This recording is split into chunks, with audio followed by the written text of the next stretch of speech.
Sen ne persen, sen ne melek, sen ne firişte. Hikmet böyük Allah'ta, xeyir vardı her işte. Allah sen rüyada qonav etsə behişdə. Heç vaxtı deməzsən ki bu dünya nə ləzzətdir.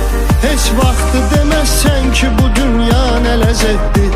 İnsan oyan artıq, niyə qəflətdə yatırsan? Allaha yaxınlaşsan əgər həqqə çatırsan. Məsum yaranırsan, sonra çirkabə batırsan. Gül bağına əkirsən, əməlindən tikan insan. Gül bağına əkirsən, əməlindən tikan insan. Vüsal Allahadırsa arzuların fərqi nədir? Mənbəyi birdirsə qardaş, suların fərqi nədir? Biri şiyə, biri sünni, bunların fərqi nədir? Bir olaq, qardaş olaq, bağlayaq mübahisəni. Yetimə zülm eləmə, yandırar Allah səni. Özü yandırmasa da yandırar Allah səni. Cəhd elə vüqar ömrünü mənalı keçirt ki, iz qoydu desinlər, deməsinlər yaşı getdi.